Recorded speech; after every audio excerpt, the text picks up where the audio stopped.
The Pacific Northwest is a beautiful portion of North America. You have grand mountains and lots of greenery, but you also have some notable roller coasters. While there are not too many amusement parks in this neck of the woods, there are some great wood coasters and some solid steel coasters worth checking out. So in this video, I will count down the top 15 coasters in the Pacific Northwest. What am I counting as the Pacific Northwest?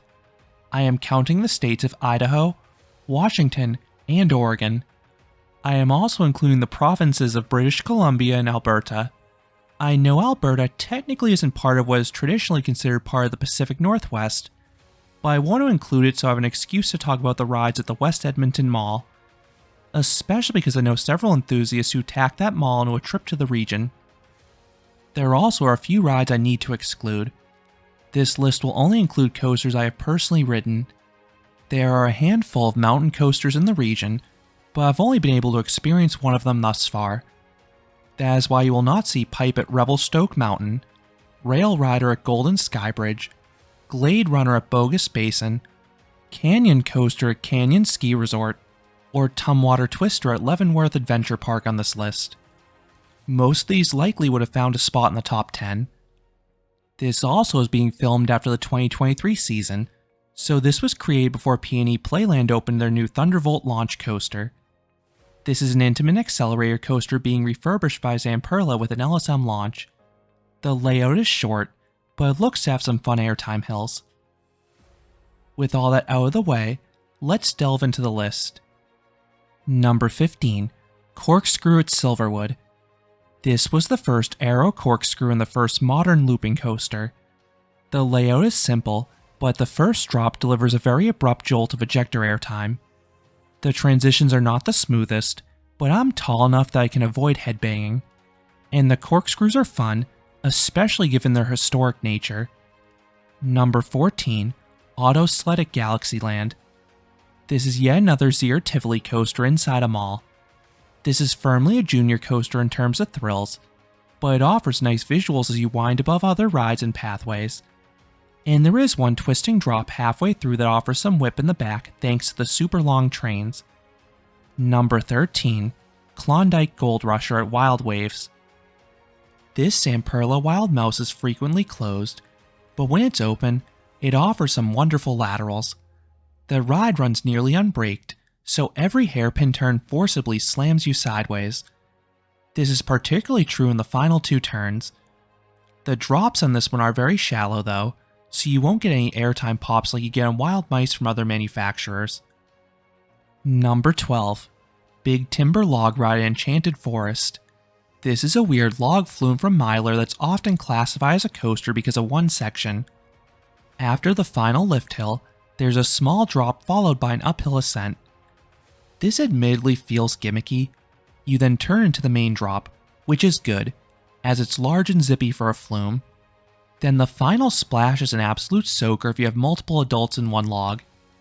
Then the rest of the layout is really enjoyable because it takes place high on a hill among the trees. And there even is a fun little dark ride section at one point as well. Number 11, Timberhawk at Wild Waves.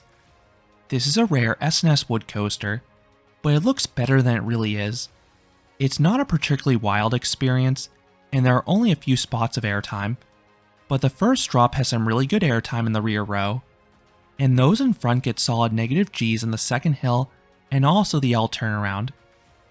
The directional changes do offer some okay laterals at least, and the ride is still running very smoothly after 2 decades of operation. Number 10, Timber Terror at Silverwood. This CCI wood coaster has a straightforward out and back layout. I loved my original rides on it back in 2019 when the coaster had more freeing buzz bars. But as I detailed in my review, it now has more restrictive lap bars that take away some of the airtime. And the ride receives some steel track from RMC that toned down the laterals. Still, the first drop is good floater airtime in the back rows. And some of the bunny hills also pop you out of your seat still. Number 9, Ice Mountain Bobsleds at Enchanted Forest. This is a one-of-a-kind attraction. The park converted a former alpine slide into this janky coaster, but I enjoy it. You ride in these covered trains, which are 100% necessary due to the extremely tight clearances. You hit multiple tree branches and barely make it through the tunnels. Then the main layout winds its way down a hill. The wooded setting yields a great sense of speed, and there's even a surprise pop of airtime or two because the trains have no seatbelts nor lap bars. There are a few jerky transitions, but they don't cause me pain because of how the trains are set up. Number 8. Galaxy Orbiter at Galaxyland. This Gerstlauer spinner has a fun layout giving an aerial tour of the park.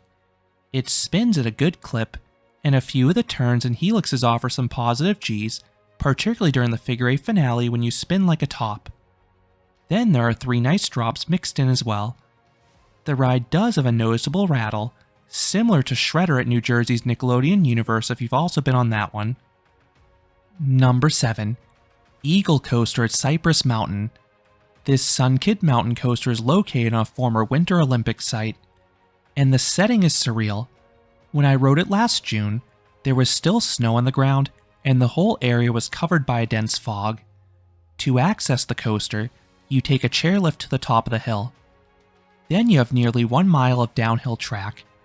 It does have a lot of auto braking, but the turns offer small lateral kinks, and there's a quad down with some tiny pops of airtime. Number 6. Aftershock at Silverwood. This is the lone remaining giant inverted boomerang in the United States, and it is an intense experience. The 2 vertical towers offer thrilling drops. You dive towards the ground while also getting a freefall sensation and floater airtime. It beats the drop of most drop towers. Then the Cobra Roll has some quick snaps to it, but it can cause you to get some headbanging. Then the vertical loop offers heavy positive Gs, and the whole experience is extremely disorienting going backwards. My one con with this ride is it's not the most comfortable experience between the intensity and possibility of some headbanging on the transitions. Number 5. Adrenaline Peak at Oaks Amusement Park. This is a small but punchy Gerstlauer Eurofighter. This is the 320 model, which is a clone of Hydrus at Casino Pier. The ride starts off with a wild beyond vertical drop. It has powerful ejector airtime. Then the first few valleys hit you with strong positive Gs. Then the ride features 3 inversions. The vertical loop offers a pinch of hang time, and the barrel roll offers lots of hang time, especially because you have lap bar only trains. And as I said in a separate review, this also makes the experience more comfortable than Eurofighters that run with over-the-shoulder restraints. Number 4. Classic Coaster at Washington State Fair. This old school wood coaster has some spunk. There are a few wild ejector moments because you have a thin single position lap bar a good foot above the lap of most riders. Those in front get launched skyborne in one of the final bunny hills. But the back is the place to be. It is so wild that they add seatbelts in the very back row, but they're loose and don't really impact the airtime much at all. The drop after the first turnaround is insane. You get vicious ejector airtime and lateral simultaneously. I mean, just look at that airtime. Then the following camelback also offers strong ejector airtime as well. The rest of the layout is much milder, but you will get a weak pop of airtime every few hills, and the ride is extremely smooth. Number 3. Tremors at Silverwood. This CCI wood coaster is a really unique layout. It features 4 underground tunnels and varied elements. The first drop is a great ejector pop in the back row. The speed hills offer fantastic floater airtime. Then the giant helix offers strong and sustained laterals. You will be pinned to the side of the train for several seconds. The middle portion does let its foot off the gas slightly, but the finale returns to glory with some additional spots of airtime and laterals. And this ride is running very smoothly because several sections have received steel track from RMC. This has reduced the laterals slightly though, which I detail in a separate review. Number 2. Stunt Pilot at Silverwood. This is an RMC Raptor with a layout resembling the original 2, but there were some key modifications. The ride received more comfortable restraints and a slightly longer train, but as I said in a separate review, the latter caused some elements to be reprofiled. The airtime was unfortunately designed out of the dive loop, but the first drop, large S-hill, and drop midway through all offer wild ejector airtime in the rear row. the ride still retains the great sense of speed, especially with the near-miss elements in the second half, and the ride runs much smoother than the other Raptors out there. Up next would have been Mindbender at Galaxyland. This Schwarzkopf triple looper was unfortunately removed in 2021, and it's a shame. It was the main reason to visit this park, and it was an absolute delight for those who love positive G-forces. The 3 vertical loops were powerhouses and true grey-out moments. But that's not all this coaster did. The swooping drops were intense, as they were steep and devilishly twisted. Then the finale threw in an airtime pop or two, plus a disorienting helix surrounded by mirrors. I know some people didn't like the accordion-style harnesses, but they weren't a problem for me because they didn't cause headbanging if you sat in them correctly.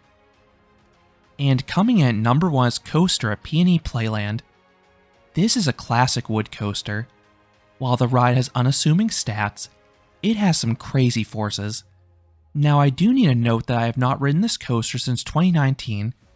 I have a review published on the channel detailing that experience. Since then, the coaster has received seatbelts. Back then, you had a single position lap bar identical to the ones on Classic Coaster. This made the airtime downright scary. Nearly every hill delivered ejector pops. Imagine the airtime on Phoenix at Knoebels, but stronger. Then the turns delivered wicked laterals as well. They were minimally banked, and the lack of a seat divider meant you'd slide side to side. It felt completely out of control.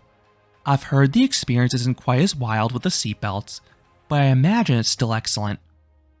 So those are the top 15 roller coasters in the Pacific Northwest. What are your favorites or most anticipated rides in the region? Let me know down in the comments. If you enjoyed this countdown, I would appreciate it if you gave this video a like, and you considered subscribing, because there'll be a lot more roller coaster amusement park videos here at Canopy Coaster. Thanks for watching.